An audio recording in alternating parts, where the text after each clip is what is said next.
Good morning and welcome to the Point. Winnie Brinks is the Democratic incumbent in the 76th House District. She knows she'll have a Republican challenger in November, but she'll have to wait until after the August primary to find out who that will be. There are 3 people running in that Republican primary, and this morning you'll meet them all. You're not a stranger to holding a public office, but I'm always interested in why people come to the decision of running. So why this office and why now? Well, I think the timing is good. I think I have the credentials, the background, kind of an expertise in public finance and budgeting, and experience from being faculty at Grand Valley and the former city controller. I have a record of results, and I think I can bring something to the table in Lansing. I think I can make a difference. What needs to be done that Lansing isn't doing? In the past 3 years, we have seen a fair amount of change. And as a reporter, I make no judgment whether that is good change or bad change. But as an observer, I can certainly tell you a lot of things have changed in the past 3 years. Presumably, there are more things you would like to see changed. What would you try to change? Well, I think there's a number of things, and the trifecta that's being talked about are the economy. We need more jobs, better jobs in the state. We're making progress, but we have to make more progress. Education and, of course, infrastructure. But I like to go beyond those 3 things. Those I think are immediate. I like to look at a continuum over time. So what are our immediate needs, say within the next year? What do we have in an interim, 1 to 3 years, and then long term in 3 years and beyond? So when we look at kind of our challenges and our opportunities over that time continuum, what are some major issues beyond those 3? I think we have unfunded liabilities that is a long-term concern, and we need to start talking about that now. The expansion of Medicaid, the federal dollars are coming in and those will stop, so we have to have that conversation immediately of what we're going to do in a few years. So I think beyond the education, infrastructure, and jobs, there are other things on the table that we have to consider. When you look at unfunded liabilities that include health care and pensions for a lot of state folks, I mean, those get up into the tens of billions of dollars, which at one time, I think the balance sheet indicated it was about the same as 1 year's entire budget for the state. They may have been reduced some by now. How do you go about doing that, particularly when you factor in, as you pointed out, the Medicaid expansion? If those federal dollars quit coming in, if the state is left having to pay for that, how do you go about either doing away with the unfunded mandates or the unfunded liabilities and or find more cash if you have to for Medicaid expansion? Sure. Well, I think at the end of the day, that is going to be the toughest decision to make. There are going to be, we don't want winners and losers. If it's cuts in pension, nobody wants to have cuts in pension. We're seeing what's happening in Detroit. So I think there's things that we can look at to help save money in pensions. For example, fees that you have to pay when you make money. There's a case study right now in California. The Orange County system is a $11 billion portfolio, and they were spending, I think, $90 million in fees. So why don't we look at some of those types of solutions to reduce the cost of running a pension before we start talking about cuts? So that's always my focus, is looking at the expenditure side and the cost. How can we reduce those, kind of that burden to the pension system? One of the short, medium, and long-term issues that if you are successful you'll be asked to deal with almost certainly will be the infrastructure problem that you talked about. We saw the state Senate have no luck in finding a way to either readjust current revenues and or generate new revenues to get to that level that the governor and others have said needs to be reached of 1.2, 1.5 billion in that neighborhood. As you listed infrastructure as one of the things that you're interested in, what's your take on more revenue for roads? Well, I think it's clear that we need more revenue. And how do we get that more revenue? Our gas tax, or the tax on gasoline that we pay, is 2 types of tax. I think most people are aware of that. We pay our excise tax and almost 19 cents a gallon that goes right to roads, and then we have the sales tax. So at about $4 a gallon, that's 24 cents a gallon that's not going to the roads. So you can, I think the solution is simple in terms of the funding side. So immediate, you can either take that sales tax and put it into the road fund, or you could drop that sales tax, and I would argue double the excise tax. So at the end of the day, it's about a nickel savings to you and me. It doesn't change our tax burden, but it will double the amount of money available for roads. So I think that's the immediate fix. Give me a sense of why you're running for this office and why you're running now. I think that people have seen a lot of speeches. They're not seeing many results out of Lansing. When we talk about young folks who have moved out of the state, those are my friends. When we talk about stagnant wages and increasing costs and everything, those are my neighbors. And when I go door to door every day and seniors take my hand and they say, Keith, I'm so worried about where our country's going, where our state's going, what are we leaving to the next generation? They don't look at me and say, go there and join the good old boys club. They say, stick to your principles, be accountable to us, and be transparent. And that's what's inspired me to run. What needs to be done in Lansing? You mentioned the Good Old Boys Club. What's going on with the Good Old Boys Club that you would like to see change? Well, I think that we've seen a lack of priorities over the years, particularly in spending. Anytime we drive, we see how government has failed to do the things it should do, and I personally think this is because government is involved in way too many things that it shouldn't be doing. I think that there is way too much crony capitalism. I'm extremely concerned about the proliferation of corporate welfare, and I'm a fiscal conservative. I'm a businessman. To me, I think that government is best when it keeps markets free, when regulations apply equally and fairly to everyone under the rule of law, and we've seen way too many loopholes, bailouts, and subsidies.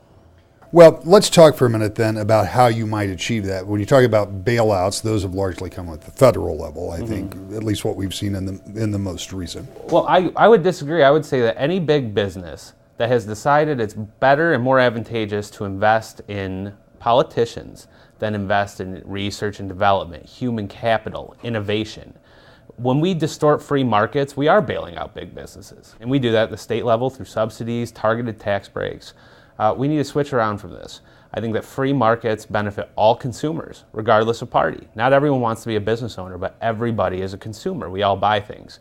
If we have free markets, businesses have to innovate, they have to compete, they create better products at cheaper prices. So tell me exactly what that looks like. Does that mean, for example, that you abolish the MEDC? I think that that is something that should certainly be looked at the very least. We should get rid of the 21st Century Jobs Fund, some of the mega grants that have gone on there. I have a serious issue with the way the MEDC operates. It's not transparent, and when we've audited their functions over the years, we see that they'll say, oh, we're going to create 1,000 jobs with this project. Then you audit it later, and maybe the company went bankrupt. Maybe they created 12% of the jobs they promised. If this is such a great program, why do we have to mislead and deceive on the results of the program? In addition to doing away with what you see as bailouts, what else would you do that would keep the markets fair and also help grow the economy? I think that you need to reduce burdensome regulations. I think that anytime you enact a new regulation, you need to seriously ask. You need to apply the rule of law. Laws are best when they're written generally and apply equally to everybody. If you're putting a regulation out there and then all of a sudden you say, well, we need a loophole for this one, or we need a loophole for this guy, or this buddy gave me a check, we need a loophole for him, then you don't apply it because it doesn't apply equally and generally to everybody.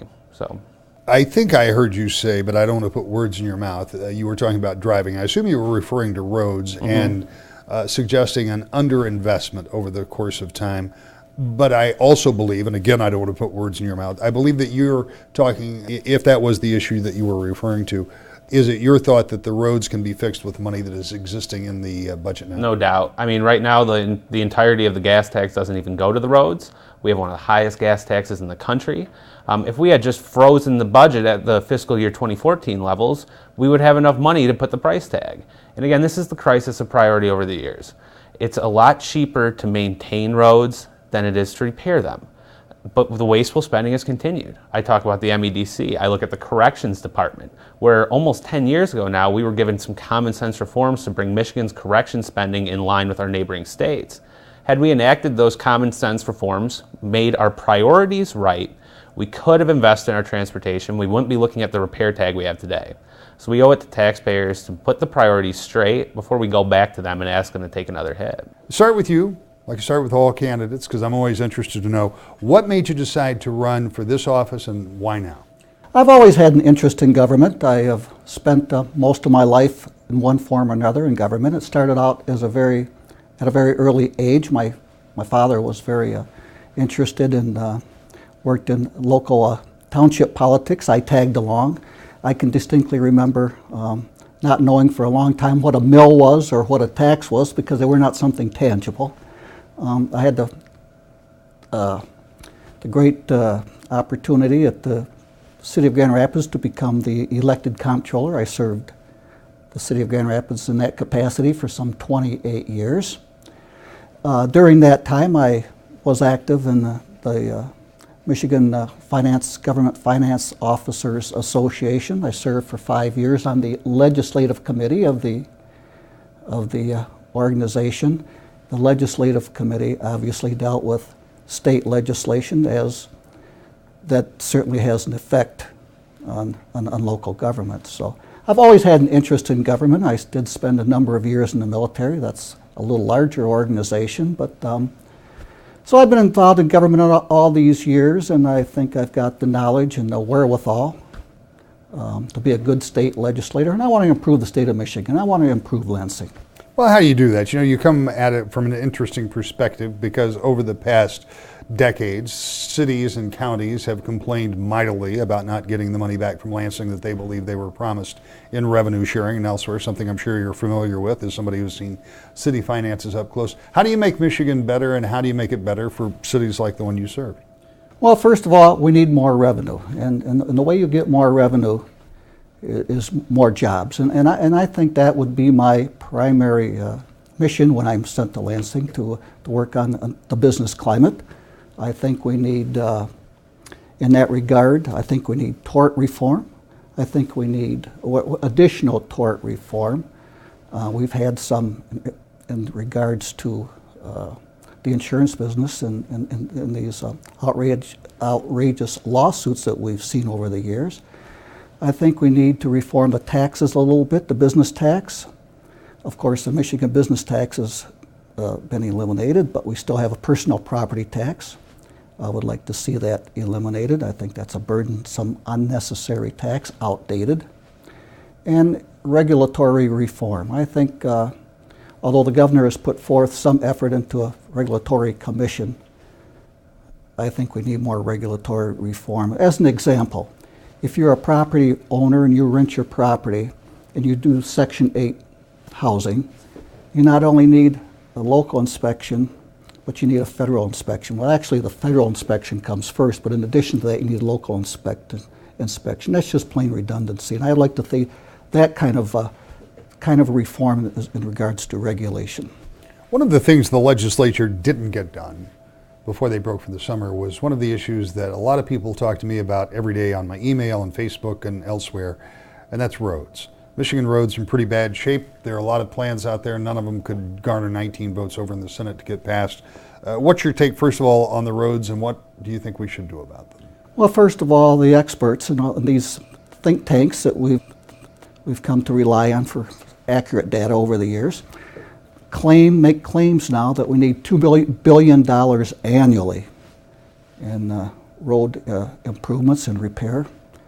And obviously there's been some efforts made to change the way we tax gasoline, that being from a 19 cent per gallon to a sales tax on the wholesale price of gas, which I am totally against. I do believe that it's probably time, since we're using less gas, we need more road improvements. I think it's time that we have to look at a mild gas tax increase, and I would say perhaps a nickel a gallon. I think we have to view that as a user fee. I know it's referred to when we're talking about a tax, but it's a user fee. It goes directly towards the repair and maintenance of roads, and we know that user fees have to cover the cost of the services that we expect. That is just one of many primary matchups around the state that will all lead up to the big decision 2014 election in November. We'll take a look at another primary when we come back to The Point.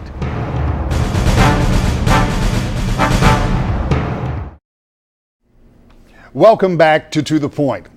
Another primary race this year for a House seat features an incumbent being challenged by a member of his own party. That's in the 72nd District, where incumbent Ken Yonker will take on Gabe Hudson on August 5th. We talked to both of them this morning. What motivates you to run again, particularly given, we were talking before we started, you've had some pretty interesting votes you've had to take over the past couple of years. Yeah, some people think I'm a sadistic and like pain. Rick, I'm really interested in the health of this state. I've been born and raised here. I ran a business here. And though we've done a lot of good stuff for this state, working with the governor, who has been a great partner in rebuilding Michigan, we have a lot to do. And we have to stabilize some of the changes we've made. Big changes, there's big repercussions from those kinds of changes. So we have to work this through. And with the 4 years experience and the understanding the system and how to get things done, work with it. I committed to 6 years when I first ran.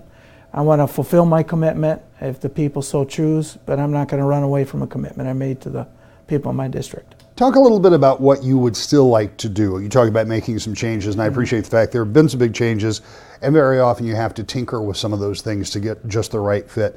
But those things, if you want to enumerate those, but what else? Is there another big item out there that you would like to try to get accomplished in the next 2 years? Yeah, there's a lot of them. We have, right now I'm working on teacher certification in the state of Michigan. What it currently looks like, the change in our education curriculum that's out there now, and the demands on our children for the jobs of tomorrow. The teachers also have to be prepared to be able to teach these kids. So we're just starting to go through that process to look at what is best practices for teacher training, and what do we want as a state for our teachers to look like when they come out of college. And get that done. So that's going to be a big undertaking over there. Hopefully get it done this year, but I think it's probably going to carry on. Another thing is we have auto no fault out there yet. We have to get something done in that area. And we've had that discussion in the past. Where I'm focused for my last 2 years is going to give me front seat working on that. We also have a lot of government regulation. I'm finding that is a very difficult thing to peel back. We got to continue to focus on that. One of the things that most recently in the legislature members tried to address was roads, and I know that you said as you're campaigning you're hearing a lot about roads. No doubt we all hear about it on a daily basis. And we know that this summer into fall is going to be very sparse when it comes to session days. But is there, in your opinion, the possibility to still do something that would generate revenues for roads and maybe spur the rebuilding of some of our crumbling highways and bridges? Yes, we put $350 million into roads this year that we didn't before, and we didn't do it by statute. We did it through appropriations. So the money was there because our budget has grown because of a growing economy. So we took that extra money, we put it into roads. We can do that again next year. Right now in our budget, we have $250 million already in there for roads next year. We just aren't where we have to be. So if we were to grow by $350 million, we have $250 million by law. We could easily have $550, $600 million if we don't have something passed by then. Next construction season is a little ways away. We have some time here before October to get this done. I believe we will have something done. The House passed something that was very minimal, but it was a base to start from. The Senate wanted to take a much larger look at this thing and make it long-term and see what they could do to get that done and then bring it back to us. So I believe we'll have something done before the end of the year. We're not walking away from this. I'll start with you where I start with everybody. Why run for this office and why now? Rick, first of all, thanks for letting me come in here and get the message out, because it's very hard to get the message out when you don't have a lot of money and you want to get the message out to the voters. I am basically just plain fed up with government as a whole. Is taking our freedoms, limiting our liberties, and taking our responsibility away from us. And I think I can do something about that. I'm a conservative candidate. If you read the Declaration of Independence, the forefathers they say that it is not only our duty or our right, but it is our duty when we see we're governed wrong to do something about it. To, as they say, change the guard of security. And that's what I want to do. I really believe our state is heading in the wrong direction in many, many areas, and I would like to change that. Well, you bring up an interesting point. You're running as a Republican. That's correct, sir. Right now, the state of Michigan is controlled almost head to toe by Republicans. Correct, Republican sir. in the governor's office, the House and Senate, Supreme Court. So if it is headed in the wrong direction, what do you think members of your party are doing wrong? Well, first of all, I think they're following a lot of big business. I think they're following a lot of self-interest, big money, and political action committees. I will not do that. I think they're making mistakes when they take a lot of federal money, as in Common Core and in Medicaid expansion. Both of these issues, when they come to the state, come with federal money. Rick, you know as well as I do that federal money, when you get it, comes with strings, mandates, and directives. And if you don't follow those directives, you don't get the federal money. Or a judge is going to come out and say, you will follow the directives, and the answer is yes sir, 3 bags full. And I don't think we've got enough leadership in Lansing to really debate that. Hey, we don't need that. And I don't really think we need a lot of federal money. Yes, it's nice to have, but we can get along without it. What would you do if you make it through the primary, make it through the general, now you're in the legislature? Obviously, you just mentioned two, Medicaid expansion and Common Core. Common Core, yes, sir. What would you do to affect change to either one of those? How would you approach that? I think it's called leadership. I'm a military officer. I spent 40 years as a military officer. I was a draftee.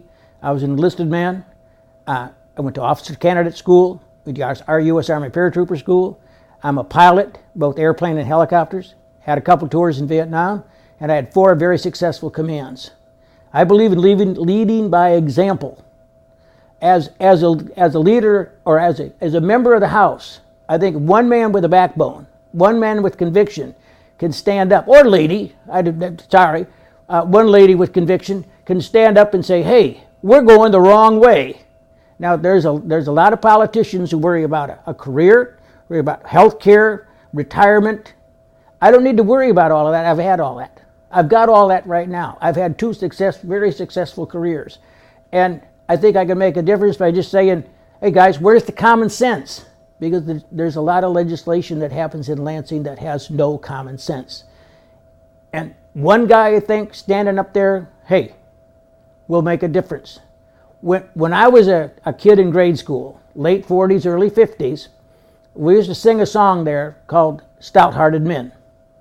In that song, give me 10 men who are stout-hearted men, and I'll soon give you 10,000 more. I believe that. I really believe that. One leader can make a chorus. One leader with a voice can make a chorus. One guy with conviction and a backbone can stand up and say, why are we doing this? And I think other people will follow. If not, they'll run me out of Lansing. The winner in that contest will take on Democrat Kamal Hamulik in November. And when we come back, more of what's going on in Decision 2014 to the point.